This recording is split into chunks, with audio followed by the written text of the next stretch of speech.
English ग्रामरमधला एक अत्यंत महत्त्वाचा टॉपिक म्हणजे आपला सब्जेक्ट अँड वर्ब ॲग्रीमेंट. मित्रांनो, तुम्ही जनरली ऑलमोस्ट कुठलाही पेपर जर पाहिला तर एक दोन प्रश्न ह्या टॉपिकवर राहतात. मग त्या अनुषंगानं हा टॉपिक कसा आहे, त्याच्यातले रूल्स कसे आहेत आणि त्याच्यावर प्रातिनिधिक प्रश्न कसे येतात हे आपण आजच्या एका छोट्याशा लेक्चरमध्ये पाहणार आहोत. हा टॉपिक तुलनेनं मोठा आहे, परंतु याला आपण थोडासा फास्टमध्ये रिव्हिजन करून घेणार आहोत. माझ्या पूर्ण बॅचमध्ये मी याला खूप सविस्तरमध्ये सांगितलेलं आहे, परंतु आपल्याला इतका वेळ नाही आहे, त्यामुळे आपण याला पटकनी परंतु मी सगळे रूल या ठिकाणी इंट्रोड्यूस करतो तुम्हाला. आता बघा, तुमच्या वाक्यामध्ये एक सब्जेक्ट असतो आणि तुमच्या वाक्यामध्ये पुढे कर्त्याच्या नंतर क्रियापद असतं. तर मित्रांनो, कर्ता आणि क्रियापद यांच्यामध्ये एक विशिष्ट प्रकारचं ॲग्रीमेंट असतं आणि हे ॲग्रीमेंट आपल्याला या ठिकाणी चेक करायचं आहे. त्याचं सब्जेक्ट अँड वर्ब ॲग्रीमेंट. मग प्रथम तर तुम्ही लक्षात ठेवायचं, दोन गोष्ट समजून घ्या तुम्ही. सब्जेक्टमध्ये काय काय येत असतं. सब्जेक्टमध्ये मी आत्ताच याच्या अगोदर सांगितलेलं आहे, सब्जेक्टमध्ये नाऊन येऊ शकतं, सब्जेक्टमध्ये प्रोनाऊन येऊ शकतं, सब्जेक्टमध्ये नाऊन फ्रेज येऊ शकते आणि सब्जेक्टमध्ये नाऊन क्लॉज येऊ शकतो. याच्यापैकी कशाचाही वापर तुमच्या वाक्यामध्ये सब्जेक्ट येत असतो. मग आता तुमच्या वाक्यात जर वर्ब असेल तर वर्बमध्ये दोन पॉसिबिलिटी आहे. तुमच्या वाक्यामध्ये हेल्पिंग वर्ब असू शकतं आणि त्याच्यानंतर तुमच्या वाक्यामध्ये मेन वर्ब असू शकतं. तर या ठिकाणी तुम्हाला एक संकल्पना लक्षात ठेवायची आहे. तुमच्या वाक्यामध्ये कोणताही एक सब्जेक्ट असेल, या सब्जेक्टच्या नंतर जे क्रियापद येतं ते समजून घ्या.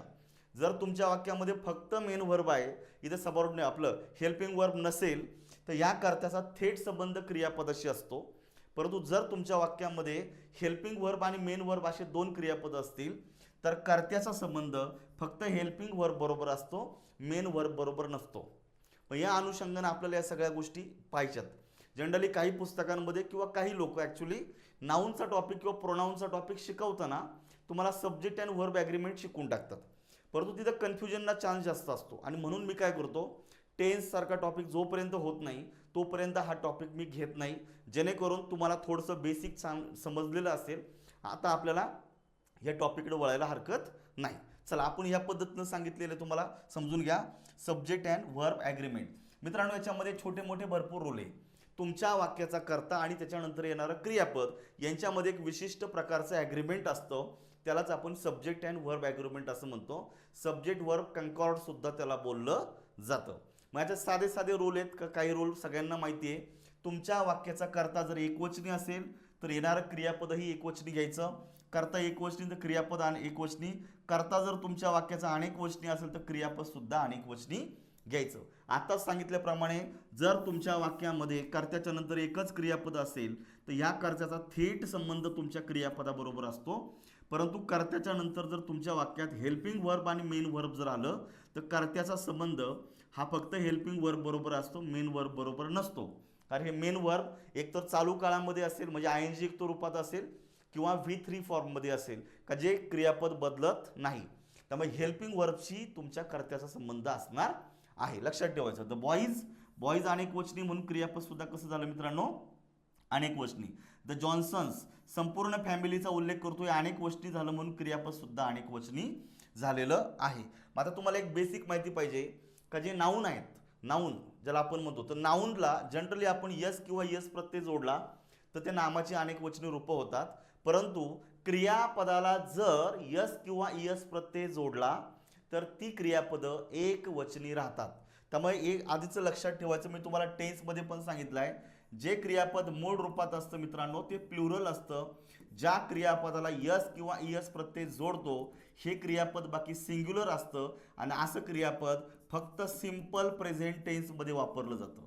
कोणत्या काळामध्ये? सिंपल प्रेझेंट टेन्समध्ये वापरलं जातं, इतर काळांमध्ये येत नाही. त्यामुळे नोटीस करायचं, क्रियापदाला यस यस असेल तर क्रियापद एकवचनी, क्रियापद असं मूळ रूपात असेल तर क्रियापद अनेक वचनी. आणि हे कर्त्यानुसार चेक करायचं. सुभाष एकवचनी करताय म्हणून क्रियापदाला यस यस जोडलेलं आहे आणि क्रियापद एकवचनी केलं. वी अनेक वचनी प्रोनाऊन आहे म्हणून येणारं क्रियापद सुद्धा अनेक वचनी आलेले. दे अनेक वचनी म्हणून टॉक अनेक वचनी, लक्षात ठेवायचं. फ्रेंड एक वचनी सब्जेक्ट आहे म्हणून क्रियापदाला यस यस टॉक्स केलेले, टॉक्स टू मच, ह्या पद्धतीने लक्षात ठेवायचं. आता महत्त्वाचे रूल लक्षात ठेवायचं.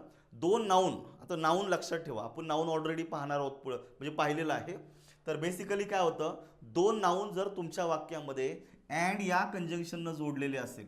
आता आपण सध्या रूल्स पाहतो अँड ह्या एका कंजंक्शनचे. अरे अँड ह्या एका कंजंक्शनचे जवळपास 6 ते 7 वेगवेगळे रूल्स आहेत, ते समजून घ्या. सगळ्यात इम्पॉर्टंट आहे ते. 2 नाऊन म्हणजे 2 व्यक्तींची नाव किंवा 2 नाऊन भिन्न नाऊन जर अँडनं जोडलेली असतील तर मित्रांनो तुमचा जो टोटल जो सब्जेक्ट झालेला असतो हा सब्जेक्ट प्लुरल बनतो. म्हणून तुमच्या नंतर येणारं क्रियापद तुम्हाला क्रियापद अनेक गोष्टी घ्यायचे. Ganesh and Ashok are sincere students. Ganesh and Ashok 2 भिन्न व्यक्ती झाले, अँडनं जोडलेले, सब्जेक्ट अनेक गोष्टी झाला म्हणून क्रियापद कसं येतं रे? अनेक गोष्टी येतं. Doctor Pandit and his son, total subject plural झाला म्हणून क्रियापद सुद्धा प्लुरल घ्यायचं. Were mysteriously missing from the town. या पद्धतीनं तुम्हाला हा रूल लक्षात ठेवायचा. मी सगळी उदाहरणं नाही घेत, 2 प्रातिनिधिक घेतो, आपल्याला रूल सगळे कव्हर करायचे. पुढे बघायचं, वाक्यात जर 2 एकवचनी नामं अँडने जोडलेली असतील, 2 एकवचनी नामं अँडनं जोडलेली आहे आणि ती एकच व्यक्ती, एकच वस्तू किंवा संकल्पनेशी जर निगडीत असतील तर मित्रांनो असा जो काही कंपाऊंड किंवा जो टोटल सब्जेक्ट बनतो तो एकवचनी असतो. कारण तो एकाच व्यक्तीसाठी, एकाच वस्तूसाठी किंवा एकाच संकल्पनेसाठी दिलेली असतात ते 2 नामं. म्हणून क्रियापद बाकी एकवचनी घ्यायचं. तेव्हा तुमच्या वाक्याचा जो सब्जेक्ट आहे तो कसा आहे हे आधी पाहून घ्या, नंतरच क्रियापदाकडे तुम्ही वळा. मग या ठिकाणी बघायचं, bread and milk is his usual breakfast. आता ब्रेड अँड मिल्क हे भले भिन्न नामं आहेत पण हे एकच काय रे मित्रांनो? ब्रेकफास्ट आहे. एकच संकल्पना झाली म्हणून क्रियापद एकवचनी घ्यायचं. Dal and roti is my favourite dish. बरोबर आहे, दाल अँड रोटी भले 2 भिन्न नावं आहे परंतु ही एकच डिश आहे. एका डिशमध्ये किती पदार्थ आहे ते मॅटर करत नाही, या सगळ्याची मिळून एकच डिश तयार झाली, ती एकवचनीच आहे. पुढे बघायचं, द हॉर्स अँड कॅरेज, ज्याला आपण मराठीमध्ये घोडागाडी म्हणतो. घोडागाडी ही एक स्वतंत्र संकल्पना आहे, एकवचनी झाली म्हणून क्रियापद एकवचनी घ्यायचं. The principal and head of the department, हा रूल आपण पुढे पाहूया. 2 नामं अँडनं जोडलेली आहे पण केवळ पहिल्या नामाच्या आधीच आर्टिकल आलेलं, याचा अर्थ ही दोन्ही नामं एकाच व्यक्ती संदर्भात आहे, एकच व्यक्तीचा उल्लेख झाला म्हणून इथं क्रियापद एकवचनी घ्यायचा. ठीक आहे, साधे साधे रूल्स या ठिकाणी बघायचा. 2 अनकाउंटेबल नाऊन, आता आपण एक काउंटेबल अनकाउंटेबल घडतोय. 2 अनकाउंटेबल नाऊन जर अँडनं जोडलेले असतील आणि त्यातून वेगवेगळ्या संकल्पना, कारण तर नाऊनच वेगवेगळे आहेत, 2 अनकाउंटेबल आहे आणि ते वेगवेगळ्या संकल्पनाची संदर्भात आहे, तर निश्चित येणारं क्रियापद सुद्धा अनेक वचनी घ्यायचं मित्रांनो.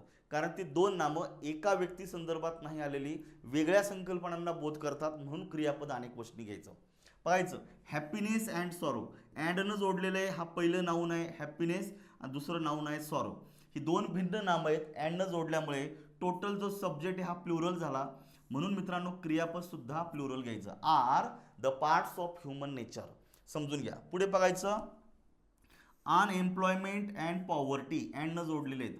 अनएम्प्लॉयमेंट अँड पॉवर्टी 2 भिन्न नामे अँडनी जोडल्यामुळे क्रियापद अनेक गोष्टी घ्यायचं. इन्फ्लुएन्स द ओट्स, इन्फ्लुएन्स हे क्रियापद अनेक वचनी आहे, याला यस यस जोडलेला नाही, यस यस जोडलं तर क्रियापद एकवचनी होतं, हे विसरू नका. ठीक आहे, बघायचं, इंटेग्रिटी अँड कमिटमेंट, अँडनं 2 भिन्न अनकाउंटेबल नाव जोडल्यामुळे सब्जेक्ट अनेक वचनी झाला, क्रियापद सुद्धा अनेक वचनी घ्यायचं. छोटे छोटे रूल आहेत पण खूप कामाचे आहेत, लक्षात ठेवायचे. आता बघायचं मित्रांनो, जर 2 नाऊन, इथं मी कर्ते दिलेले आहेत परंतु मी इथं नाउन्स म्हणतो, लक्षात ठेवायचं. 2 नाउन्स जर अँडनं जोडलेले असतील आणि अँडच्या नंतर जर निगेटिव्ह वर्ड जर आलेलं असेल म्हणजे संकल्पना तयार काय होते, अँड नॉट सारखी, लक्षात ठेवायचं. म्हणजे 2 नाऊन या ठिकाणी अँड नॉटनं जोडलेले असतील तर पुढे जे क्रियापद घ्यायचं आहे ते पहिल्या नामाच्या वचनाप्रमाणे घ्यायचं आहे. दुसरं नाम काय आहे ते गृहीत धरायचं नाही. कधी अँडच्या नंतर निगेटिव्ह वर्ड आला तर पहिलं नाम महत्वाचं आहे. पहिलं अनेक वचनी तर क्रियापद अनेक वचनी, पहिलं एक वचनी तर क्रियापद सुद्धा एक वचनीच. दुसरा बघा, Sita and not her friends. आता बघा या ठिकाणी सीता सिंग्युलर नाऊन आहे आणि हर फ्रेंड्स हे प्लुरल नाऊन आहे. अँड नॉटनं जोडल्यामुळे पहिल्या नामाच्या वचनाप्रमाणे क्रियापद एकवचनी घ्यायचे. साधे साधे रूल्स आहेत मित्रांनो. पुढे बघा, 2 एकवचनी नामं, समजून घ्या. 2 एकवचनी नामं वाक्यामध्ये अँडनं जोडलेली असतील आणि केवळ पहिल्या नामाच्याच अगोदर जर आर्टिकल जर आलेलं असेल तर याचा अर्थ ती 2ही नामं एकाच व्यक्ती संदर्भात आहे, म्हणजे सब्जेक्ट हा एकवचनी झाला, क्रियापद सुद्धा एकवचनी घ्यायचं. बघायचं, पोएट अँड फिलॉसॉफर ही 2 नामं अँडनं जोडलेली आहेत परंतु केवळ पहिल्या नामाच्या आधीच आर्टिकल आलेले, दुसऱ्याच्या आधी आर्टिकल आलेलं नाही. याचा अर्थ काय झाला, जो व्यक्ती पोएट आहे मित्रांनो तोच व्यक्ती फिलॉसॉफर आहे. इथं एकाच व्यक्तीचा बोध झाला म्हणून सब्जेक्ट एकवचनी होतो, म्हणून मित्रांनो क्रियापद एकवचनी घ्या. Has come, just, now. Has एक वचनी आहे, हॅव अनेक वचनी आहे. येतं लक्षात. पुढे बघायचं, जर अशा नामांचे एक वचनी नामांच्या अगोदर स्वतंत्रपणे जर आर्टिकल वापरलं, म्हणजे पहिल्या नामाच्या आधी वेगळं आर्टिकल, अँडच्या नंतर जे दुसरं नाम आहे त्यालाही वेगळं आर्टिकल जर आलं, तर मित्रांनो ते भिन्न व्यक्तींचा उल्लेख करतात. पण दोन वेगळे व्यक्ती झाले, करता अनेक वचनी झाला म्हणून क्रियापद अनेक वचनी घ्यायचं.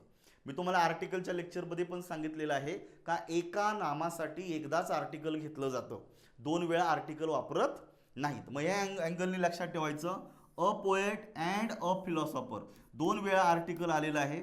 म्हणजे पोएट वेगळा व्यक्ती आणि फिलॉसॉफर वेगळा व्यक्ती. इथे दोन भिन्न व्यक्तींचा उल्लेख झाला म्हणून मित्रांनो क्रियापद अनेक वचनी घ्यायचं. ह्या छोट्या छोट्या रिक्वायरमेंट समजून घेत चला. आता बघा या ठिकाणी याच्यावर आयोगाचे पण प्रश्न आहेत. जनरली काय होतं मित्रांनो, तुमच्या वाक्यामध्ये एक नाऊन आहे, नामाच्या अगोदर जर दोन ॲडजेक्टिव्ह, नीट लक्षात ठेवायचं, नामाच्या अगोदर दोन ॲडजेक्टिव्ह जर अँडनं जोडलेले असतील आणि केवळ पहिल्या ॲडजेक्टिव्हच्या अगोदरच जर आर्टिकल जर आलेलं असेल, तर याचा अर्थ होतो मित्रांनो का त्याच्यामधून आपल्याला जनरली एक वचनाचाच उल्लेख होतो. एकाच विशेषणा अगोदर आर्टिकल वापरले असेल तर अशा नामाच्या नंतर क्रियापद सुद्धा एक वचनी घ्यायचं. कारण जसं सांगितलेलं आहे की एका नामासाठी एकदाच आर्टिकल येतं. इथं नाम एकवचनीच आहे पण याच्या आधी दोन ॲडजेक्टिव्ह जोडलेले आहेत आणि पहिल्याच ॲडजेक्टिव्ह अगोदर आर्टिकल आहे, दुसऱ्या नाही. याचा अर्थ ही दोनही विशेषणं एकाच नामासाठी आलेली आहेत, लक्षात ठेवायचं. त्यामुळे a black and white dog is barking in the campus, ज्याला आपण म्हणतो काळं भांडं कुत्रं, एकच आहे, कुत्रं एकच आहे, त्याच्यामध्ये मिक्स कलर आहे काळा आणि व्हाईट, लक्षात ठेवायचं. पण जर असं केलं, नामाच्या अगोदर दोन ॲडजेक्टिव्ह जर अँडनं जोडलेले असतील आणि दोनही नामांच्या आधी स्वतंत्र आर्टिकल आलं, याचा अर्थ ब्लॅक कलरचा वेगळा कुत्रा आहे आणि व्हाईट कलरचा वेगळा आहे. म्हणजे ब्लॅकचं वेगळं नाऊन वेगळे व्यक्ती वस्तू झालेलं आहे आणि व्हाईटचं वेगळी व्यक्ती वस्तू प्राणी झालेलं आहे. दोन भिन्न सब्जेक्टचा म्हणजे नामांचा उल्लेख झाला, सब्जेक्ट प्लुरल झाला म्हणून क्रियापद सुद्धा प्लुरल घ्यायचं. त्यामुळे आर्टिकल तुम्ही किती वेळा वापरता हे सुद्धा खूप गरजेचं असतं मित्रांनो. येतं का लक्षात सगळ्यांच्या. अशा प्रकारे एक प्रश्न विचारला बघायचा, which alternative explain the differences in meaning विचारले बघायचं. I have a black and white dog, dog एक वचनी दिलेला आहे, याच्या अगोदर दोन ॲडजेक्टिव्ह आणि एकदाच आर्टिकल आलेला आहे, म्हणजे याच्यामधून एकाच डॉगचा बोध होतो. पण दुसरं वाक्यामध्ये I have a black and a white dog, dog भले एक वचनी आहे पण दोन भिन्न आर्टिकल वापरलेले आहेत, म्हणजे ब्लॅक कलरचा वेगळा आणि व्हाईट कलरचा वेगळा, याच्यामधून टू डॉग्स वाक्यामध्ये व्यक्त झालेले आहेत. मग इथे बघायचं, one dog two dogs implied in the sentence. पहिल्या वाक्यात वन डॉग आहे आणि दुसऱ्या वाक्यामध्ये टू डॉग्स आहेत. पर्याय क्रमांक 1 मध्येच उत्तर आहे. पहिल्या वाक्यात टू डॉग्स नाहीच आहेत, लक्षात ठेवायचं, आणि वाक्य इनकरेक्ट पण नाही आहे, त्यामुळे पहिल्या उत्तरामध्ये घ्यायचं आहे. आता लक्षात ठेवायचं, दोन नामं एकवचनी नामं जर अँडनं जोडलेली असतील आणि केवळ पहिल्या नामाच्या अगोदर जर द आर्टिकल आलेलं आहे, ती दोन नामं एकाच व्यक्ती संदर्भात एक क्रियापद एकवचनी घ्यायचं. तसं the captain and the manager, दोन्ही ठिकाणी आर्टिकल नाही आलेलं आहे, एकदाच आर्टिकल आलेलं आहे, म्हणजे जो व्यक्ती कॅप्टन आहे तोच मॅनेजर आहे. अशा प्रकारे सिंग्युलर सब्जेक्ट झालेला आहे, क्रियापद एकवचनी घ्यायचं. परंतु जर दोनही नामांच्या अगोदर असं स्वतंत्र आर्टिकल आलं आणि ही जी दोन नामं आहे हे जर अँडनी जोडली तर सब्जेक्ट मित्रांनो प्लुरल बनतो, म्हणून तुम्हाला क्रियापद कसं घ्यायचं आहे, प्लुरल घ्यायचं आहे. The captain and the manager, दोन्ही ठिकाणी स्वतंत्र आर्टिकल आहे, म्हणजे मॅनेजर वेगळा आणि कॅप्टन वेगळा, दोन व्यक्ती झाले, करता अनेक वचनी झाला म्हणून क्रियापद अनेक वचनी घ्यायचं. येतं लक्षात सगळ्यांच्या. सोपा रोल आहे हा, याच्यामध्ये अवघड काहीच नाही आहे. आता लक्षात ठेवायचं, जर तुमच्या वाक्यामध्ये तुमच्या वाक्याचे जे नाऊन आहेत किंवा जे कर्ते असतील, ज्यामध्ये नाऊन किंवा प्रोनाऊन, हे जर ऑर, आयदर ऑर किंवा नायदर नॉरने जर जोडलेले असतील, लक्षात ठेवा हा रूल इम्पॉर्टंट आहे आणि याच्यावर आतापर्यंत 10-20 वेळा एक्झाम्पल येऊन गेलेले आहेत. जेव्हा ऑर, आयदर ऑर आणि नायदर नॉरने दोन नाऊन जोडलेले असतील तेव्हा तुमच्या वाक्यात जे पुढे क्रियापद येणार आहे हे क्रियापद त्याच्या जवळच्या म्हणजे दुसऱ्या नामाच्या वचनाप्रमाणे बदलतं. मग या केसमध्ये पहिलं नाऊन एकवचनी आहे की अनेक वचनी काही संबंध नाही आहे. Second noun is important. हे कशावरून डिसाईड झालं, तुम्ही जी कंजंक्शनने दोन नाऊन जोडलेली आहे ह्या कंजंक्शननुसार आपण रूल बदललेला आहे. त्यामुळे कंजंक्शन लक्षात ठेवा मित्रांनो. म्हणजे या ठिकाणी दुसऱ्या नामाचे इथं कर्ता दिलाय पण दुसऱ्या नाऊन किंवा दुसऱ्या प्रोनाऊनच्या वचनाप्रमाणे क्रियापद बदलायचे. बघायचं, neither Rajesh nor his friends, म्हणजे तुमच्या वाक्यात दोन नाऊन नायदर नॉरने जोडलेली, तर जे दुसरं जे नाऊन आहे त्याच्या वचनाप्रमाणे क्रियापद बदलायचं. बरं, फ्रेंड्स अनेक गोष्टी म्हणून क्रियापद अनेक गोष्टी घ्या. Either the mayor or his deputy. बघा, मेयर पण एक गोष्टी, डेप्युटी पण एक गोष्टी, आणि हे जोडलं कशाने? आयदर ऑरनं. दुसऱ्या नामाच्या वचनाप्रमाणे डेप्युटी एक वचनी म्हणून क्रियापद एक वचनी. Sujata or her sisters. ऑरने दोन नाऊन जोडलेले आहेत, दुसरं नाऊन अनेक वचनी आहे म्हणून क्रियापद सुद्धा अनेक वचनी आलेले. साधे साधे रूल्स आहेत मित्रांनो, विसरू नका. इथे तुम्हाला दिलेले बघायचं, either she or they have to attend the meeting. आता नीट चेक करायचं, आयदर ऑरने दोन प्रोनाऊन जोडलेले आहेत. या केसमध्ये जे दुसरं आहे त्याच्या वचनाप्रमाणे क्रियापद बदलायचं. दे अनेक वचनी म्हणून हॅव सुद्धा अनेक वचनी बरोबर आहे. वाक्यात काहीच चूक नाही आहे, वाक्य 100% करेक्ट आहे. पर्याय क्रमांक 1ला मार्क करायचा. पुढे बघा, वाक्यामध्ये दोन नाऊन, मी जर करता शब्द वापरला, मी जर नाऊन किंवा प्रोनाऊन गृहीत धरा, ठीक आहे. ॲज वेल ॲज न, शक्यतो तुम्हाला ॲज वेल ॲजवरच प्रश्न येईल, आला तर ॲज वेल ॲजवरच येईल. पण याच्यासारखे अजून 2-3 आहेत, ते म्हणजे तुमचे रादर दॅन, मोर दॅन आणि ॲज मच ॲज. बरोबर आहे की नाही? काय? As well as, rather than, more than, as much as, ह्या 4 कंजंक्शनपैकी कशानेही जर दोन नाऊन किंवा दोन प्रोनाऊन जर जोडलेले असतील तर या केसमध्ये लक्षात ठेवायचं, जो कर्ता पहिला असतो, जे नाऊन पहिलं असतं त्या पहिल्या नामाच्या वचनाप्रमाणे पुढे क्रियापद बदलतं. इथे सेकंड नाऊन प्रोनाऊन काहीही असू द्या, काही फरक पडत नाही. बघा, ऑर, आयदर ऑर आणि नायदर नॉरसाठी दुसरं नाम महत्त्वाचं होतं. As well as, rather than, more than, as much ॲजसाठी पहिलं नाम महत्त्वाचं आहे. ठीक आहे, हा एक ॲप्रोच लक्षात ठेवायचं. Food as well as otter. आता फूड आणि ऑटर हे दोन भिन्न नामं ॲज वेल ॲज जोड, पहिल्या नामाच्या वचनाप्रमाणे क्रियापद बदलतं. फूड एक वचनी आहे म्हणून क्रियापद सुद्धा एक वचनी झालं. The teacher as well as his wife. Teacher एक वचनी म्हणून क्रियापद एक वचनी घ्यायचं, ऑज invited. Ram as well as Mohan has gone. किंवा मग आपण म्हणतो Ram rather than, more than, as much as, काही पण येऊ द्या, काही फरक पडत नाहीये. पहिल्या नामाच्या वचनाप्रमाणे बदलायचं, क्रियापद एक वचनी घ्यायचं. येतं लक्षात? I as well as they. आयच्या नंतर नेहमी एम येतो वर्तमान काळात, त्यामध्ये एम घ्या, इथं इज किंवा ऑज घ्यायचा नाही. बघायचं, शीला ॲज वेल ॲज लीला डॉट डॉट ॲबसेंट. लिपिकचा पेपर आहे, शीला एक वचनी म्हणून इथं क्रियापद एक वचनी घ्यायचं. आर नको आहे, वेअर नको आहे, बी पण येणार नाही, बेसिकली ऑज येतो. ठीक आहे, ह्या पद्धतीनं काही गोष्टी लक्षात ठेवायच्या. वाक्यामध्ये दोन नामं किंवा दोन सर्वनामं नॉट ओनली बट ऑल्सोनं जर जोडली मित्रांनो, तर या केसमध्ये सुद्धा जे सेकंड नाउनी आहे त्याच्या वचनाप्रमाणे क्रियापद बदलायचं. या ठिकाणी बघायचं, नॉट ओनली बट ऑल्सोनं दोन नामं जोडलेली आहेत, तर दुसऱ्या नामाच्या वचनाप्रमाणे क्रियापद बदलायचं. पहिल्या नामाशी काही संबंध नाही. Not only the students but the teacher. Teacher एक वचनी, क्रियापद एक वचनी घ्यायचं. नॉट ओनली बट ऑल्सोला सेकंड नाउन इम्पॉर्टंट आहे. Or, either or, neither nor ना सेकंड नाउन इम्पॉर्टंट आहे. फक्त as well as, rather than, as much as आणि मोर दॅन याच्यासाठी पहिलं नाम इम्पॉर्टंट आहे. अकॉर्डिंगली तुम्हाला क्रियापदाची रूपं बदलावी लागतात. आता तुम्हाला पुढे एक मोठी लिस्ट दिलेली आहे, नीट समजून घ्या. जर तुमच्या वाक्यातली दोन नामं along with, with, in addition to, besides, like, unlike, together with, accompanied by यांच्यापैकी कोणत्याही एका कनेक्टरनं जर जोडलेली असेल, लक्षात ठेवा तिथं मोठी लिस्ट आहे. Along with, with, together with, in addition to, besides, like, unlike यांच्यापैकी कशानेही एखाद्या कनेक्टरने जर दोन नाऊन जोडलेले असतील तर पुढे जे क्रियापद घ्यायचे मित्रांनो, हे क्रियापद प्रथम नामाच्या वचनाप्रमाणे बदलायचं. या ठिकाणी बघायचं, minister along with. Along with ह्या लिस्टमधला शब्द आहे, तर मिनिस्टर एक वचनी म्हणून पहिल्या नामाच्या वचनाप्रमाणे क्रियापद घ्या, is living for the London.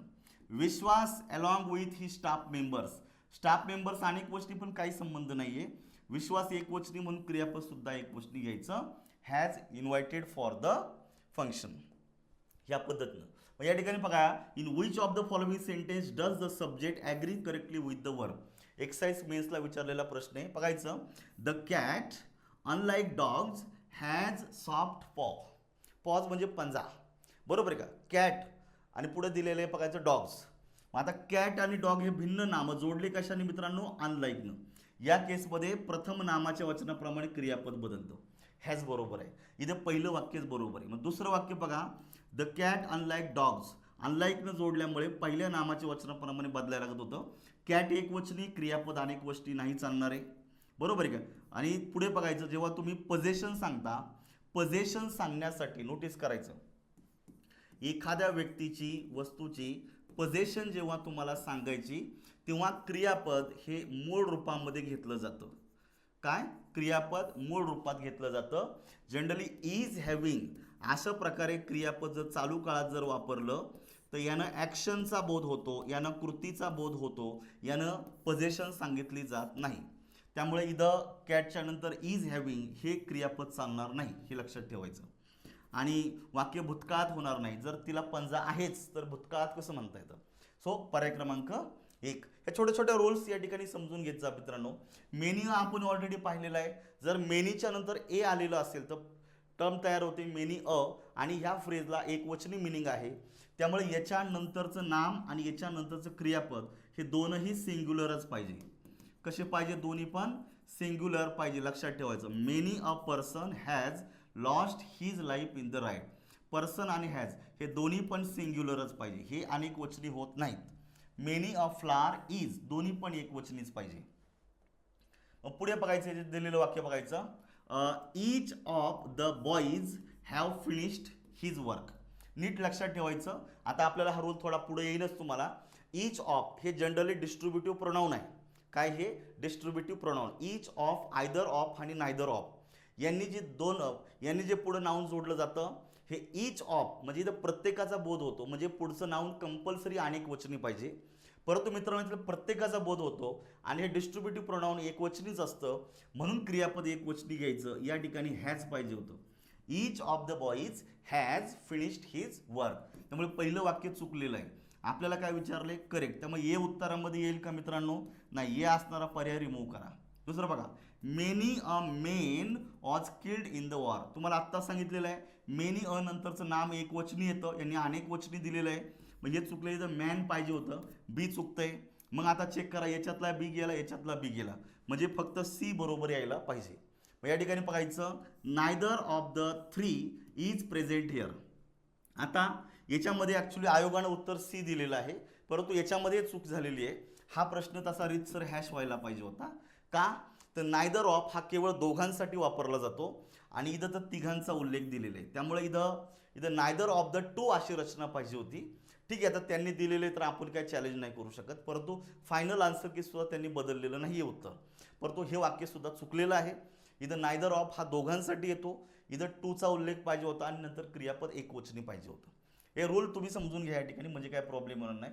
पण जर फक्त मेनी जर आला, मेनी हा अनेक वचनी आहे, त्यामुळे मेनी नंतरचं नाम आणि क्रियापद दोन्ही पण अनेक वचनी येणार आहे. मेनीच्या नंतरचं नाम आणि क्रियापद अनेक वचनी घ्या मित्रांनो, लक्षात ठेवा. जर तुमच्या वाक्यामध्ये too many, a great many किंवा अ गुड मेनी जर आले तर अशा वाक्यामध्ये अनेक वचनी नाम आणि अनेक वचनीच क्रियापद घ्यायचे. फक्त मित्रांनो मेनीच्या नंतर ए आला एवढीच एक फ्रेज मेनीची सिंग्युलर होते. कशी होते? सिंग्युलर होते. अदर ज्या फ्रेजेस आहेत, too many, a great many, a good many etcetera, ह्या प्लुरल नामाशी रिलेटेड आहेत, म्हणून नाम प्लुरल घ्या आणि क्रियापद सुद्धा प्लुरल घ्या. बघायचं, there are too many people in the hall. People अनेक वचनी, क्रियापद सुद्धा अनेक वचनी. A good many employees have lost their jobs this year. आता तुमच्या वाक्यात जर जे नाऊन आहे, हे नामासाठी पुढे पॉझिटिव्ह केस आली तर त्या पद्धतीनं ते सुद्धा अनेक वचनी घ्यायचं मित्रांनो. ह्या पद्धतीनं लक्षात ठेवायचं. जनरली तुम्हाला मी सांगितलेलं आहे, बऱ्याच वेळा देअर हा तुमच्या वाक्याचा इंट्रोडक्टरी सब्जेक्ट असतो, त्याने वाक्याची सुरुवात केली जाते. पण देअरच्या नंतर तुम्हाला जे क्रियापद घ्यायचं आहे ते एक वचन अनेक वचन दोन्ही येऊ शकतात. हे डिसाईड कशावर होतं? फक्त हे असं वाक्य आहे, ह्या वाक्यामध्ये देअरच्या नंतर क्रियापद घ्यायचं आणि क्रियापदाच्या नंतर खरा कर्ता घ्यायचा, आणि हा जो खरा कर्ता आहे त्याच्या वचनाप्रमाणे हे क्रियापद रूप बदलायचे. लक्षात ठेवायचं मित्रांनो. त्यामुळे देअर आर 5 बुक्स, बुक्स अनेक वचनी म्हणून क्रियापद अनेक वचनी. There is a red car, car एक वचनी म्हणून इथं क्रियापद एक वचनी आलेलं आहे. मग इथं रिव्हर्स रूल अप्लाय होतो. कर्ता हा क्रियापदाच्या नंतर आलेला आहे, कारण या वाक्यात इंट्रोडक्टरी सब्जेक्ट वेगळा दिलेला आहे, म्हणून ओरिजिनल सब्जेक्ट क्रियापदाच्या नंतर येतो, त्याच्या वचनाप्रमाणे तुम्ही आधीचं क्रियापदाचं रूप बदलायचं. हे पाहत चला काळजीपूर्वकपणे. इथं तुम्हाला एक प्रश्न दिलेला आहे कर सहाय्यक 17ला, there is several reasons for your mistakes. वाक्याची सुरुवात देअर न झालेली आहे, मग त्याच्यानंतर क्रियापद येतं. क्रियापदाच्या नंतर खरा करता आलेला आहे सेव्हरल रिझन्स. रिझन्स हा अनेक वचनी नाऊन असल्यामुळं क्रियापद सुद्धा अनेक वचनी पाहिजे. इथं काय पाहिजे होतं, मग देअर आर पाहिजे होतं. म्हणजे चूक कशात आहे मित्रांनो, ए मध्ये आहे. पर्याय क्रमांक 1 ला मार्क करा. खूप सोप्या सोप्या गोष्टी आहे.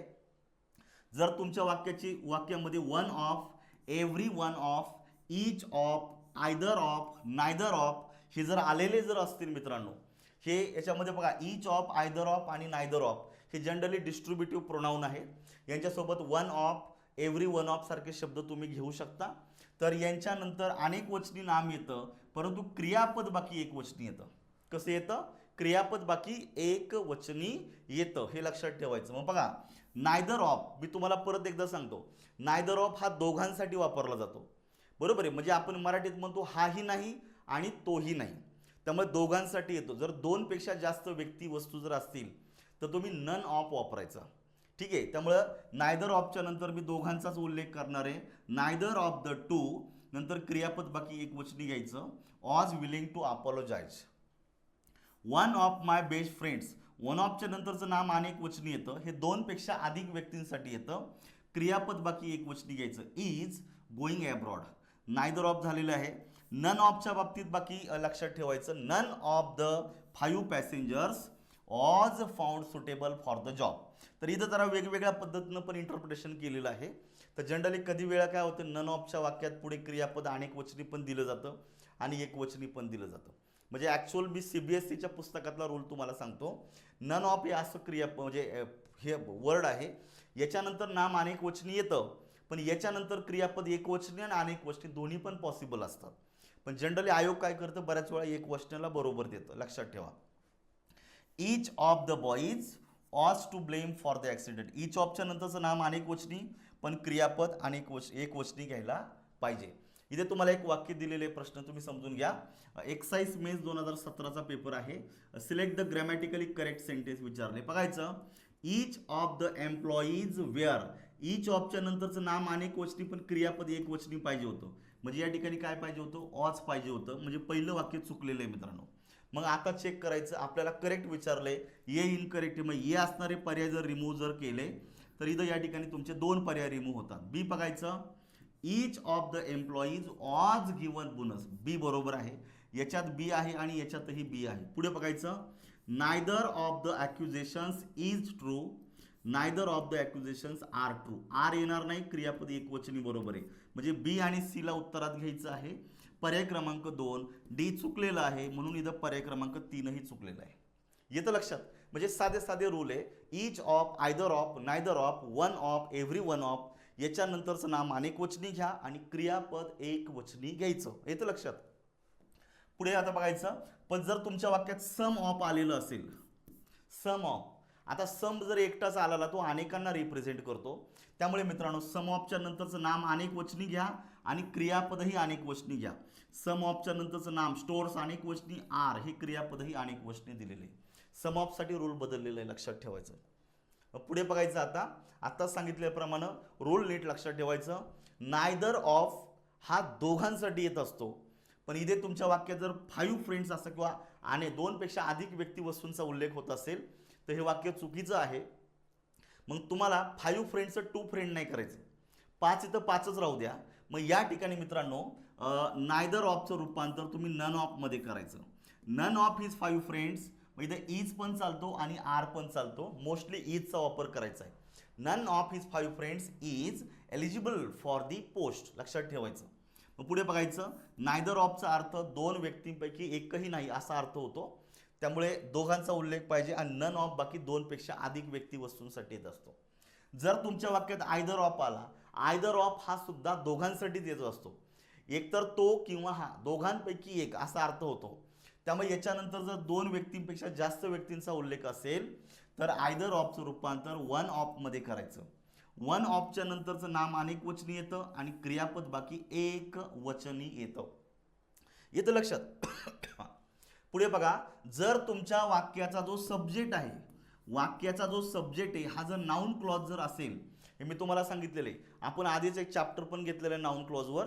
नाऊन क्लॉज वाक्यामध्ये सब्जेक्ट म्हणून कार्य करतो, ऑब्जेक्ट म्हणून काम करतो, कॉम्प्लिमेंट म्हणून काम करतो, प्रेपोजिशनचं सुद्धा ऑब्जेक्ट म्हणून काम करतो, या पद्धतीनं.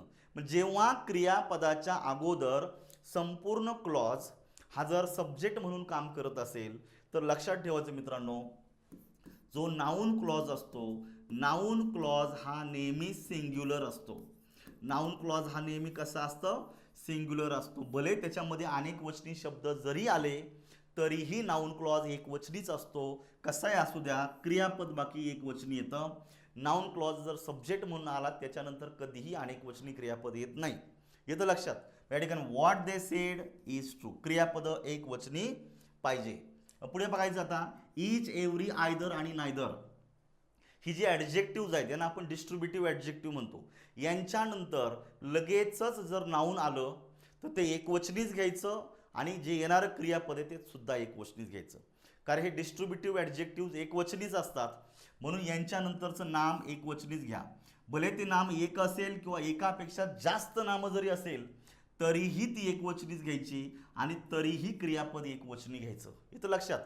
पुढे बघा, each child was given a sweet, every man and women is welcome, every soldier has a gun, सोल्जरसाठी आलेले हिज हँड. बरोबर आहे, या पद्धतीनं.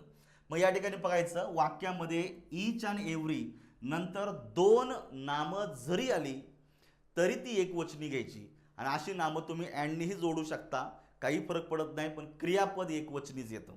कारण डिस्ट्रीब्युटिव्ह ॲडजेक्टिव्ह आहे, ते एका नामाला जोडा, एकापेक्षा जास्त नामाला जोडा, काही फरक पडत नाही. सगळी नामं एकवचनी घ्या आणि क्रियापद सुद्धा एकवचनी घ्यायचं, कारण हे प्रत्येकाचा उल्लेख करतो. लक्षात ठेवा.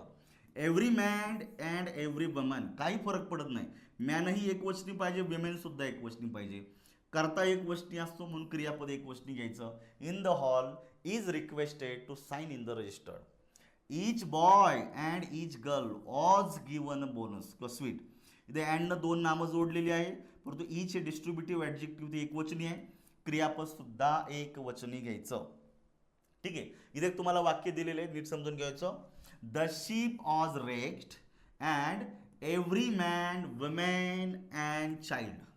पाहायचं, एव्हरीच्या नंतरचं नाम मॅन एकवचनी आहे, वुमेन सुद्धा एकवचनी आहे, चाइल्ड सुद्धा एकवचनी. एक नाम असू द्या, दोन नामं असू द्या, तीन नामं असू द्या, ते भले ॲज इट इज जोडलेली आहे, कधी कधी अँडनं जोडली जातात, काही फरक पडत नाही. ही सगळी एकवचनी घ्या आणि जे नंतर जे क्रियापद घ्यायचं आहे मित्रांनो, हे क्रियापद सुद्धा एकवचनी घ्यायचं. त्यामुळे मित्रांनो, डॉट डॉट ड्रॉन ऑज बरोबर येणार आहे, हॅड भूतकाळात येणार नाही, वेअर येणार नाही, हॅड सुद्धा नको आहे. ऑज ड्रोन एकवचनी तुम्हाला दिलेलं आहे. मग पुढे बघायचं, ब्रिटिश इंग्लिशमध्ये काय होतं जनरली, वन हा जो इनडेफिनेट प्रोनाऊन आहे, हा जर तुमच्या वाक्यामध्ये जर आलेला असेल तर वनसाठी पॉझेसिव्ह केस जर कोणती घ्यायची असेल तर अमेरिकन इंग्लिश काय म्हणतं, हिज अशी पॉझेसिव्ह केस घ्या, हिज. परंतु ब्रिटिश इंग्लिश म्हणतं का वन या शब्दामधून निश्चित जेंडर निश्चित होत नाही, हे इनडेफिनेट आहे, त्यामुळे हिज वापरत तर हरला काय प्रॉब्लेम आहे. मग बेटर काय, आपण वन्स वापरून द्यायचा. वनसाठी वन हीच पॉझेसिव्ह केस घ्यायची. लक्षात ठेवायचं, one should do one's duty to one's country. या ठिकाणी हीज ड्युटी म्हणायचं नाही, हीज हा अमेरिकन वर्ड आहे, आपण ब्रिटिश इंग्लिश फॉलो करतो. आता काय रूल या ठिकाणी आपल्याला बघायचे ते पटपट बघायचं. या ठिकाणी बघायचं, फर्निचर आहे, सिनरी आहे, इक्विपमेंट आहे, कटलरी आहे, मशिनरी आहे, हे व्यवस्थित वाचून घ्यानंतर लगेज, इलेक्ट्रिसिटी समजून घ्यायचं. त्याच्यानंतर फूड आहे, म्युझिक आहे, क्रॉकरी आहे, ट्रॅफिक आहे, ॲडव्हाइस आहे, डस्ट आहे, इन्फॉर्मेशन आहे, नॉलेज आहे, क्लोदिंग आहे. ही जी सगळी जी नामं आहेत मित्रांनो, ही सगळी नामं एकवचनीच असतात. त्यामुळं यांच्यानंतर जी क्रियापदं घ्यायची आहेत ती क्रियापदं एक वचनी घ्यायची, हे लक्षात ठेवायचं. आणि ही जी सगळी जी तुम्हाला नावं मी इंट्रोड्यूस केलेली आहेत, या सगळ्या नामांना कधीच यस किंवा इयस प्रत्यय जोडायचं नाही, येतं लक्षात. त्यामुळे फर्निचर किती पण असू द्या, क्रियापद एकवचनी या, फर्निचरला यस इयस जोडायचं नाही, लक्षात ठेवायचं. Some of the machinery has damaged, all the clothing was new, the scenery of the Darjeeling is beautiful. I left there luggage at the bus stop. लगेजचं लगेजेस होणार नाही, सिनरीचं सिनरीज होणार नाही, कारण ही नामं आहे अशीच एकवचनी आहे, म्हणून यांना यस यस जोडायचं नाही आणि क्रियापद बाकी एकवचनी घ्यायचं. ठीक आहे, म्हणजे लक्षात ठेवायचं. दुसरा रूल आहे या ठिकाणी, कधी कधी पुस्तकाचं टायटल आहे, एखाद्या मूव्हीचं टायटल आहे, एखाद्या नाटकाचं टायटल आहे. टायटलमध्ये कधी कधी काय होतं, अनेक वचनी शब्द येतात, म्हणून काय ते टायटल अनेक वचनी होत नाही. हे पुस्तकाचं टायटल आहे, मूव्हीचं टायटल आहे, नाटकाचं टायटल असेल, टायटलमध्ये भलेही अनेक वचनी वर्ड आले तरीही ते टायटल आहे. टायटल नेहमी एकवचनीच असतं, म्हणून पुढे क्रियापद एकवचनी घ्यायचं. आणि हे टायटल आहे हे तुम्हाला तसं दिलं जातं. बघायचं, the 3 mistakes of my life is the third novel written by Chetan Bhagat. हा नॉव्हेल आहे आणि हे नॉव्हेलचं टायटल आहे. याच्यामध्ये भले एखादा म्हणतो 3 मिस्टेक आहे, काही फरक पडत नाही, हे टायटल आहे, म्हणून क्रियापद एकवचनी घ्यायचं. टायटल कधीच अनेक वचनी नसणार आहे, लक्षात ठेवायचं. Great expectations is, Gulliver's travels is, हे सगळे एकवचनीच पाहिजे मित्रांनो. तुम्हाला मी दिलेले बघायचं. मग पुढे दिलेले एक लिस्ट आहे बघा, इथं हे नाऊन आहेत का, यांच्या शेवटी ICS जोडलेले, ICS. तर जनरली बघायचं, phonetics, politics, electronics, economics, linguistics, mathematics, त्याचबरोबर फिजिक्स, अकॉस्टिक, इथिक्स आणि स्टॅटिस्टिक. ॲटलिस्ट एवढे लक्षात ठेवायचं का यांच्या शेवटी ICS जोडलेलं आहे. जेव्हा ही सगळी नामं विषयाचं नाम म्हणून जेव्हा वाक्यात येतात तेव्हा ती एकवचनी असतात, म्हणून क्रियापद एकवचनी घ्यायचं. जसं या दिलेलं पाहायचं, politics is an interesting subject, हे विषय म्हणून आलेलं आहे. Mathematics is my favourite subject, विषय म्हणून आलेला आहे. Linguistics is a scientific study of language, इथं विषयाचा उल्लेख केलेला आहे ह्या पद्धतीनं. स्टॅटिस्टिक्स इज, ह्या पद्धतीनं लक्षात ठेवायचं मित्रांनो. परंतु जेव्हा हीच नामं विषय सोडून वेगळ्या अर्थानं अदर फील्ड ऑफ स्टडीसाठी वापरले जातात, तेव्हा हीच नामं अनेक वचनी अर्थानं वापरतात, म्हणून क्रियापद अनेक वचनी घ्यायचं. पाच, my mathematics are not always wrong, इथे पुढे विषय आहे असं दिलेलं नाही, विषय सोडून वेगळ्या अर्थानं मॅथमॅटिक्स आलेलं आहे. याला आपण मराठीमध्ये म्हणतो अंकगणितीय क्षमता. अंकगणित नाही, अंकगणितीय क्षमता, ॲबिलिटीज. हे अनेक वचनी झालं म्हणून क्रियापद अनेक वचनी घ्यायचं. These ethics are not easy to follow, ethics म्हणजे नीतिमूल्ये का जी जीवन आपण आचरण करताना वापरतो, हे अनेक वचनी क्रियापद अनेक वचनी, कारण हे विषय सोडून आलेले आहेत.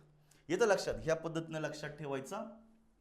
कलेक्टिव्ह नाऊनच्या संदर्भात आहे, कमिटी आहे, ऑडियन्स आहे, कॅबिनेट आहे, मिलिटरी आहे, ग्रुप आहे, असेंब्ली आहे, हर्ड, ज्युरी, गँग एक्सेट्रा. तर जेव्हा एखादं कलेक्टिव्ह नाऊन वाक्यामध्ये येतं तर कलेक्टिव्ह नाऊनच्या नंतर जे क्रियापद घ्यायचं ते एकवचनी पण येतं आणि अनेक वचनी पण येतं. मग हे कसं डिसाईड करायचं, जेव्हा संपूर्ण समुदाय असा त्या कलेक्टिव्ह नाऊनमधून बोध होतो तर तो संपूर्ण समुदाय एकवचनी झाला म्हणून क्रियापद एकवचनी घ्यायचं. जसं दिलेलं आहे, the jury has postpone the decision. Jury म्हणजे न्यायाधीशांचं मंडळ, एकत्रितरित्या ज्युरी झालेलं आहे, एकवचनी झालं म्हणून क्रियापद एकवचनी घ्यायचं. परंतु जेव्हा याच समुदायातील प्रत्येकाचा स्वतंत्र उल्लेख केला जातो, कधी कधी डिवाइड होणं, क्वारल होणं, आर्ग्युमेंट होणं, असे शब्द जेव्हा तुमच्या वाक्यात येतात तेव्हा कळतं का त्या ग्रुपमध्ये प्रत्येकामध्ये मतभेद आहेत. मग तेव्हा तेच कलेक्टिव्ह नाऊन अनेक वचनी अर्थानं वापरलं जातं, हे लक्षात ठेवायचं. मग या ठिकाणी तुम्हाला माहिती पाहिजे मित्रांनो, the jury were divided in their opinion. आता नोटीस करा, डिवाइड होणं हे एकाचं काम नाही आहे, हे अनेकांचं लक्षण आहे. त्यामुळे ज्युरी अनेक वचनी झालं म्हणून क्रियापद अनेक वचनी झालं. आणि अशा अनेक वचनी नामासाठी जर पुढे पॉझेसिव्ह केसमधलं प्रोनाऊन आलं तर ते सुद्धा अनेक वचनी घ्यायचं. मग ज्युरीसाठी मी म्हणेन दे, कारण हे अनेक वचनी झालं, मग देची पॉझेसिव्ह केस झाली their. My friends family, family हे कलेक्टिव्ह नाऊन आहे, पण याच्यामध्ये भांडणं चाललेली, क्वारल म्हणजे एक व्यक्ती फॅमिलीतला दुसऱ्या व्यक्तीबरोबर भांडतो, म्हणजे इथं प्रत्येकाचा इंडिव्हिज्युअल उल्लेख झाला, फॅमिली अनेक वचनी झाली, म्हणून इथं तुम्हाला क्रियापद जे आहे हे अनेक वचनी घ्यायचं आहे. ऑफन क्वारल, क्वारल हे अनेक वचनी क्रियापद दिलेले, या अर्थाने लक्षात ठेवायचं मित्रांनो. बाकीचे याच्यामध्ये काही प्रॉब्लेम येणार नाहीये. मग आता लक्षात ठेवायचं, काही समुदायवाचक नामं अशी असं काही कलेक्टिव्ह नाऊन आहे का ती वाक्यामध्ये आहे अशीच अनेक वचनी आहे, त्यांना अनेक वचनी, त्यांना एक वचनी रूप नाही. याच्यामध्ये लक्षात ठेवायचं, पीपल हे नेहमी अनेक वचनी असतं, पोलीस शब्द अनेक वचनी आहे, पॉल्ट्री शब्द अनेक वचनी आहे, जेंट्री, स्टाफ, कॅटल आणि व्हर्बिन. तर नोटीस करायचं ही सगळी नामं आहे अशीच अनेक वचनी आहे, यांना परत यस यस जोडायचं नाही. काय, यांना परत यस किंवा इयस प्रत्यय जोडायचा नाही, हे लक्षात ठेवायचं. मग बघायचं there were many people in the assembly hall. इथं पीपल अनेक गोष्टी म्हणून क्रियापद अनेक गोष्टी. The police have arrested a lady for her crime. Police अनेक गोष्टी म्हणून क्रियापद अनेक गोष्टी. कॅटल अनेक गोष्टी म्हणून क्रियापद अनेक गोष्टी. क्लर्जी अनेक गोष्टी क्रियापद अनेक गोष्टी. वर्मिन अनेक गोष्टी क्रियापद अनेक गोष्टी. ठीक आहे. म्हणजे जर पोलीस मॅन असा उल्लेख आला तर पोलीस मॅन एकवचनी होऊ शकतो, क्लर्जी मॅन एकवचनी होऊ शकतो, पर्सन एकवचनी होईल, पोलीस इन्स्पेक्टर एकवचनी होईल, पण फक्त पोलीस अनेक वचनी. येतं लक्षात. ह्या पद्धतीनं संख्या लक्षात ठेवायची. मग कधी कधी काय होतं, एक फ्रेज ऑफ मेजरमेंट तुमच्या वाक्यामध्ये दिली जाते. काय, एक फ्रेज ऑफ मेजरमेंट म्हणजे नोटीस करायचं 4 weeks, 2 miles, 10 Pond's, 10 rupees, 15 rupees. कधी कशी अशी फ्रेज दिली जाते का त्यानं एक अमाऊंट मोजली जाते, एक टाइम ड्युरेशन मोजला जातो आणि एक डिस्टन्स मोजलं जातं. लक्षात ठेवायचं अशा फ्रेजेसनी, अशा फ्रेज ऑफ मेजरमेंटनं जर सलग अंतर मोजलेलं असेल, सलग कालावधी मोजलेला असेल किंवा एकच अमाऊंट तुम्हाला दिलेली असेल, इंट्रोड्यूस केलेली असेल, तर हे सगळं एकवचनीच असतं. म्हणून पुढे क्रियापद एकवचनी घ्यायचं. या ठिकाणी बघायचं 1200 rupees is our sale price. मी एकच अमाऊंट सांगितलेले 200 रुपये, सॉरी 1200 रुपीज, एकच अमाऊंट दिलेली आहे. मग एकच अमाऊंट झाल्यामुळे क्रियापद एकवचनीच घ्यायचं. मग ती अमाऊंट किती छोटी किती मोठी काही मॅटर होत नाही, अमाऊंट ही एकच आहे, ती एकवचनीच असते, क्रियापद एकवचनी घ्यायचं. ठीक आहे. पुढे बघायचं 2 weeks is not enough time to complete the work. 2 weeks सलग कालावधी दिलेला आहे, एका आठवड्याच्या नंतर थोडा ब्रेक दिलेला नाहीये, सलग 2 आठवड्याचा कालावधी. सलग कालावधी एकवचनीच झाला नाऊन, त्यामुळे क्रियापद एकवचनी घ्यायचं is. $20 is not a high price to pay for this book. $20 एकच अमाऊंट आहे, क्रियापद एकवचनी घ्यायचं. ह्या पद्धतीनं तुम्हाला माहिती पाहिजे मित्रांनो. याच्यानंतर समजून घ्यायचं, जेव्हा दोन वस्तू समान भागांच्या बनलेल्या असतात, तर दिलेले स्पेक्टॅकल्स, आपला चष्मा आहे, 2 सारख्याच ग्लास असतात. कंपास आहे, कर्कटक आहे, त्याचे 2 टोकं असतात, सारखीच असतात. स्पेक्टॅकल्स, कंपासेस, बायनॅक्युलर्स त्याला आपण दुर्बीण असं म्हणतो, त्याच्या सीझर्स त्याला आपण कैची म्हणतो, पिन्सर आहे, बेलो आहे, गॉगल्स आहे, प्लायर्स आहे, शेअर्स आहे, टॉंग्स आहेत आणि अशी भरपूर याच्यामध्ये नावं दिलेली आहेत. ही सगळी नामं वाचा. जर ही नामं 2 समान भागांच्या बनलेली वस्तू जर असेल तर मित्रांनो आपल्याला काय करायचं आहे, ह्या 2 भागांपासून बनलेल्या वस्तू असल्यामुळे हे नामं नेहमी अनेक वचनी कन्सिडर केले जातात. त्यामुळे त्यांच्या नंतर आपल्याला अनेक वचनी क्रियापद घ्यायची. कशी क्रियापद घ्यायच्यात, अनेक वचनी. लक्षात ठेवायचं, the jeans you send me don't fit. Don't ही अनेक वचनी दिलेली आहे. She has 2 pairs of scissors. लक्षात ठेवायचं, she looked at the tower through her binocular. आणि सगळ्यात इम्पॉर्टंट गोष्ट, ह्या प्रत्येक शब्दाला यस यस जोडलेला आहे. चेक करू शकता तुम्ही, कारण हे सारखेच भागापासून बनलेल्या वस्तू आहेत आणि ह्या अनेक वचनी असतात. त्यामुळे याच्यानंतरचं जे क्रियापद घ्यायचं ते तुम्हाला अनेक वचनी घ्यायचं. स्पेक्टॅकल्स अनेक वचनी, क्रियापद अनेक वचनी. सीझर्स अनेक वचनी, क्रियापद सुद्धा अनेक वचनी आलेलं आहे. पण फक्त काय होतं, अशा अनेक वचनी नामांच्या अगोदर अ पेअर ऑफ अशी जर फ्रेज दिलेली असेल, अ पेअर ऑफ म्हणजे एक जोडी, एका जोडीमध्ये 2 वस्तूंचा समुदाय असतो, संच असतो. त्यामुळे अ पेअर ऑफ ह्या 2 भिन्न वस्तूंची एकच जोडी झालेली आहे. मग अशी जोडी एकवचनी असते म्हणून क्रियापद एकवचनी घ्यायचं. त्यामुळे बघायचं, there is a new pair of scissors on the table. तर सीझर्स भले अनेक वचनी आहे, पण याची एक जोडी तयार झालेली आहे. जोडी एकवचनी म्हणून क्रियापद एकवचनी. A new pair of shoes was under the bed. A pair of trousers is on the chair. तर ह्या पद्धतीने लक्षात ठेवायचे. अ पेअर आली तर ऑल, सम, हाफ हे 3 शब्द लक्षात ठेवायचे. ऑल, सम आणि हाफ यांच्यानंतर जर वाक्यामध्ये अनकाउंटेबल नाऊन जर आलं, मी डायरेक्ट सांगतो तुम्हाला, ऑल, सम, हाफ यांच्यानंतर जर वाक्यात अनकाउंटेबल नाऊन आलं तर मित्रांनो तुम्हाला जे क्रियापद घ्यायचं ते एकवचनी घ्यायचं. कारण नाऊन अनकाउंटेबल आहे ते एकवचनीच असतं. पण ऑल सम हाफ याच्यानंतर जर वाक्यामध्ये काउंटेबल नाऊन जर आलं तर ते काउंटेबल नाऊन नेहमी अनेक वचनी असतं. ऑल म्हणजे एक नाही, सम म्हणजे एक नाही आणि हाफ म्हणजे पण एक नाही. त्यामध्ये अनेक वचनाला रिप्रेझेंट करतात. क्रियापद अनेक वचनी घ्यायचं. म्हणजे ऑल सम हाफच्या नंतरचं जे नाम आहे हे कसं आहे, एकवचनी की अनेक वचनी ते पाहायचं आणि अकॉर्डिंगली तुम्हाला क्रियापद वापरायचं. फक्त लक्षात ठेवायचं, जर याच्यानंतर नंबर वर्ड आलेला असेल तर तो अनेक वचनीच घ्यायचा. ऑलच्या नंतर ऑल द स्टुडंट असं नाही म्हणायचं, ऑल द स्टुडंट्स प्लुरल घ्यायचं. हाफ ऑफ दी वर्कर्स अर्धे कामगार अनेक वचनीच आलं पाहिजे. मग बघायचं all the students have attended the guest lecture. थोडक्यात काय, स्टुडंट्स ऑलच्या नंतर अनेक वचनी आल्यामुळं क्रियापद अनेक वचनी घ्यायचे. Some members of the board are absent. समच्या नंतरचं नाम एक वचनी घ्यायचं नाही, जर ते काउंटेबल असेल तर ते नेहमी अनेक वचनी येतं. सम ऑफ द टेलिव्हिजन सिरियल्स अनेक वचनी झाला, क्रियापद अनेक वचनी घ्या. हाफ ऑफ द वर्कर्स अर्धे कामगार क्रियापद अनेक वचनी घ्यायचं. ह्या रिक्वायरमेंट लक्षात ठेवायच्या.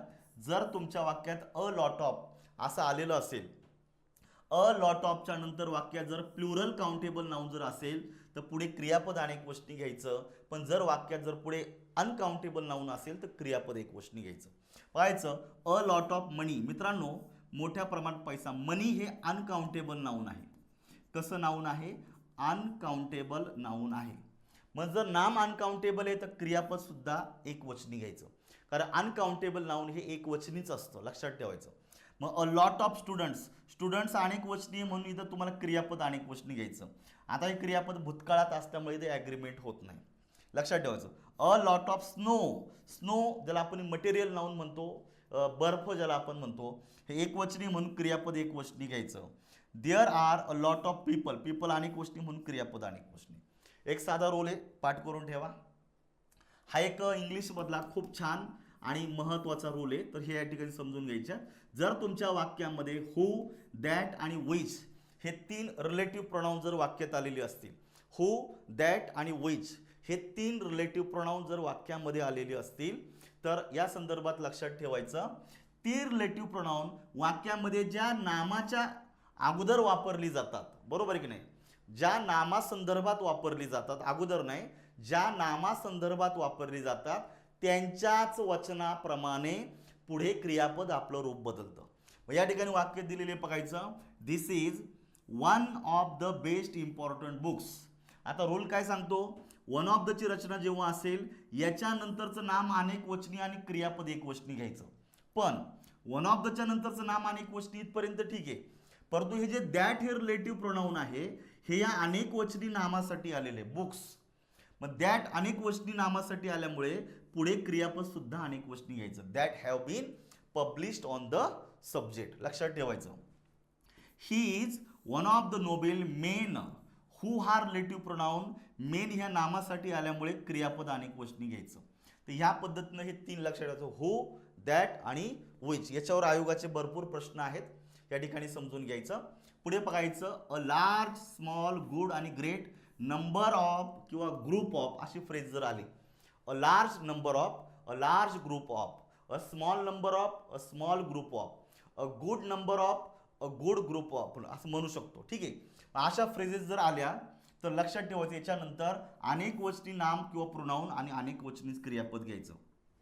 अ ग्रुप ऑफ स्टुडंट्स, इथे ए आर्टिकल म्हणजे एक वचनी पकडायचं नाही, विद्यार्थ्यांचा संपूर्ण जो काही ग्रुप आहे तो अनेक वचनी झालं, इथं क्रियापद अनेक वचनी घ्यायचं. Are, a large number of people were, a number of refugees have, हे सगळे अनेक वचनी क्रियापद पाहिजे.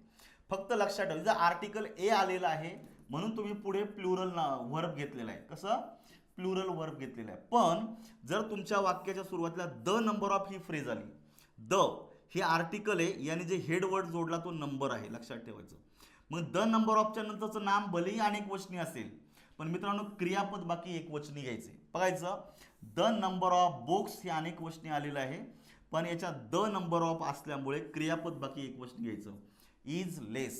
नोटीस करायचं, पुस्तकांची संख्या कमी आहे. संख्या हा हेडवर्ड आहे, बुक्स हा हेडवर्ड नाही आहे, नंबर हेडवर्ड आहे. त्यामुळे इथं द ने जोडलेला शब्द हा हेडवर्ड आहे. नंबर एक वचनी आहे म्हणून इथं तुम्हाला क्रियापद एक वचनी घ्यायचं. पुढचं नाम भलेही अनेक वचनी होत्या, काही फरक पडत नाही. आणि याच्यातला आता शेवटचा एक घेतो मित्रांनो, द प्लस ॲडजेक्टिव्ह. एवढं आपल्याला घेऊन थांबायचं या टॉपिकमध्ये.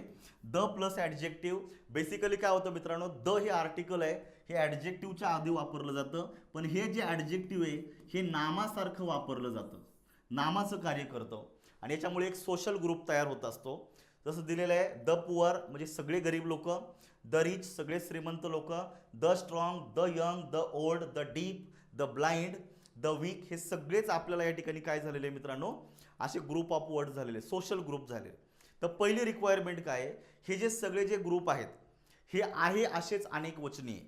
त्यामुळे पहिली गोष्ट, या कोणत्याही शब्दाला यस किंवा इयस प्रत्यय जोडायचं नाही. आणि याच्यानंतर वाक्यामध्ये जे व्हर्ब घेणार आहे तुम्ही, हे व्हर्ब बाकी कंपल्सरी कसं पाहिजे, प्लुरल पाहिजे. कसं पाहिजे, प्लुरल पाहिजे. बघायचं, one should help the poor. पुअरला यस इयस जोडायचं नाही. जरी जर पुअरला यस इयस जोडलं तर ते वाक्य चुकणार आहे. द पुअर याच्यानंतरचं क्रियापद बाकी अनेक वचनी घ्यायचं. पुअर इज असं म्हणायचं नाही. येतं लक्षात. ह्या बेसिक रिक्वायरमेंट तुम्ही लक्षात ठेवा. पण याच्यातला एवढाच एक रूल आहे का द प्लस ॲडजेक्टिव्ह ही जी फ्रेज आहे, हिच्यानंतर जर एखादं सिंग्युलर काउंटेबल नाऊन आलं किंवा एकवचनी नाम आलं तर ही जी फ्रेज आहे त्या एकवचनी नामासाठी वापरलेली असते. ते नाम एकवचनी म्हणून क्रियापद एकवचनी घ्यायचं. बघायचं, द ब्लाइंड ही फ्रेज एका माणसासाठी वापरलेली, का जो व्यक्ती ब्लाइंड आहे. म्हणजे फ्रेज काय तयार झाली, द ब्लाइंड मॅन. इथं मी एकाच व्यक्तीचा उल्लेख झाला म्हणून इथं क्रियापद मित्रांनो एकवचनी घ्यायचं आहे. तर या प्रकारे याच्यामध्ये रूल आहेत, जास्त अवघड जायचं काही नाहीये. त्याच्यामध्ये अजूनही भरपूर रूल आहे, परंतु मी तुम्हाला सजेस्ट करतो एवढे 30 रूल छान पद्धतीनं करा. कारण माझ्या माहितीप्रमाणे मी जेवढे प्रश्न पाहिलेले आहेत आयोगाचे ते जनरली या 30 रूलमध्ये बऱ्यापैकी कव्हर झालेले चांगले. याची छान पद्धतीने एकदा रिव्हिजन करून घ्या. परीक्षेच्या अगोदर एकदा वाचा, काही फरक पडत नाहीये. व्यवस्थितपणे तुमची तयारी या टॉपिकची होऊन जाईल. मला वाटतं तुम्हाला या ठिकाणी मला ॲग्रीमेंट काय आहे ते तुम्हाला समजून सांगायचं होतं. आता मी तुम्हाला सांगितलेले. आपण या ठिकाणी ह्या लेक्चरमध्ये थांबूया मित्रांनो. पुढच्या लेक्चरमध्ये आपण झटपट पुढचा लेक्चर म्हणजे पुढचा टॉपिक घेऊन भेटूया. थँक्यू.